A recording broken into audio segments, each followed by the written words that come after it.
Hello guys, welcome to our new video. आज चाहिँ मैले एउटा क्वेसन लिएर आएको छु। बिएससी थर्ड इयर रियल एनालिसिसमा सोधेको state and proof Rolle's theorem रहेको छ।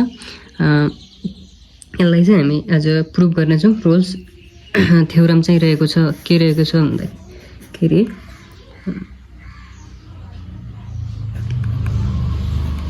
प्रुफ अफ रोल्स थ्योरम है। यसको के रहेको छ भन्दाखेरि यसको स्टेटमेन्ट रहेको छ, if f is a function continuous on a comma b and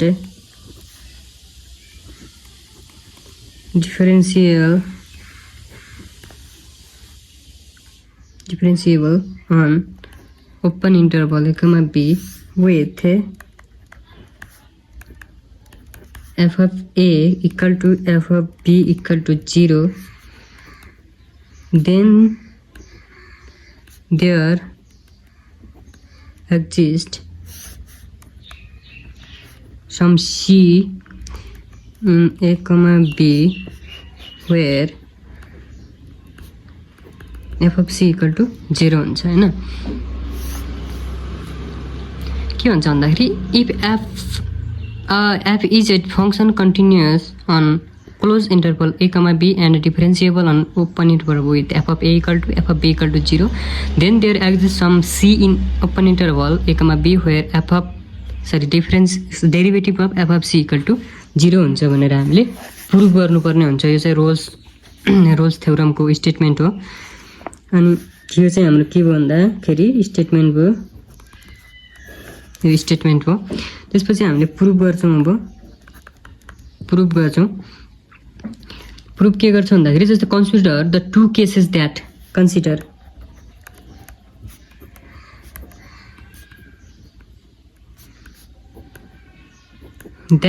could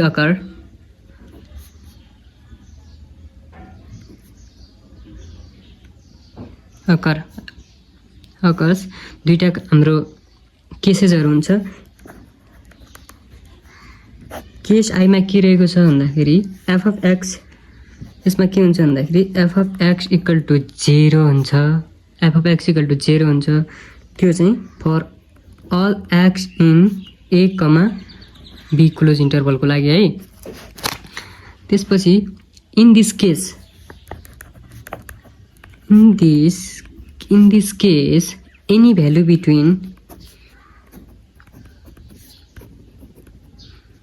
any value between a and b can serve as the c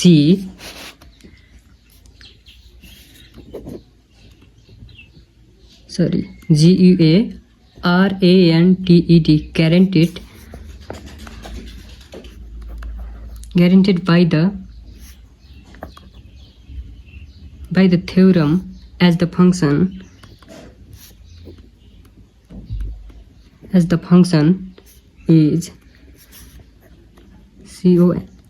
constant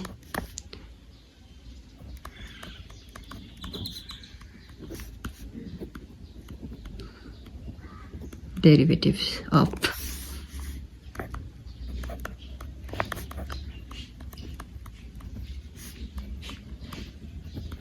zero.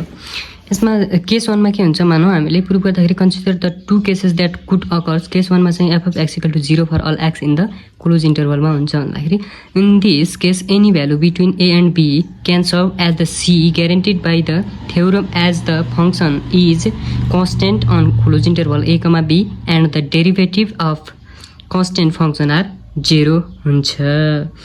अनि केस 1 मा चाहिँ यो हुन्छ। केस 2 मा चाहिँ के हुन्छ भन्दाखेरि केस 2 मा चाहिँ अब f of x does not equal to 0 हुन्छ for some x in open interval a comma b है। केस 2 रहेको छ, we know by the extreme value theorem that f attain both its absolute maximum and absolute minimum value somewhere under close interval a comma b. यो केसमा चाहिँ के हुन्छ भन्दाखेरि हाम्रो f of x is does not equal to 0 हुन्छ for some x in the open interval होइन। यसमा एटेन्ड के गर्छ भन्दाखेरि फङ्सनले एटेन्ड गर्छ एउटा एब्सोल्युट म्याक्सिमम र एउटा एब्सोल्युट मिनिमम भ्यालु गर्छ हाम्रो समवेयर कहाँ त close interval a comma b. Now अब हामीले रिकल बाई आवर हाइपोथेसिस। अब हामीले हाइपोथेसिसले रिकल गर्दाखेरि के थियो भन्दाखेरि हाम्रो हाइपोथेसिस अथवा रोल्स थ्योरमले भनेको स्टेटमेन्ट के थियो भन्दाखेरि f of a equal to f of b equal to 0 हुन्छ and that in this case f of x is not 0 for some x in the open interval a comma b. Thus f will have either positive absolute maximum value of some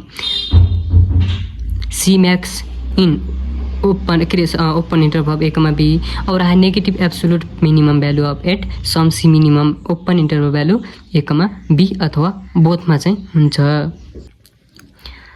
Now take c to be either c minimum or c max depending on which we have है हामीसँग के छ अथवा तिमी के छ त्यसमा चाहिँ फरक पर्छ। अब नोटमा के छ भन्दाखेरि हामीले open interval a comma b contain c and either एउटा ओपन इन्टरभलले सी कन्टेन गर्छ either f of c is greater equal to f of x for all x in the open interval a comma b अथवा f of c is less or equal f of x for all x in the open interval a comma b. Either way this means function has a local extreme at c हुन्छ। त्यसपछि as f of function is also differentiable at c format theorem applied and we conclude that the derivative of f of c equal to 0। यसरी चाहिँ हामीले के गर्छौँ भन्दाखेरि Rolle's theorem prove गर्छ। यसरी नै हाम्रो रोल्स थ्योरम प्रुभ हुन्छ। केही मिस्टेक भयो भने माफी पाऊँ। अनि यो चाहिँ अब थ्योरिटिकल रूपमा हामीले प्रुभ गरेको छौँ।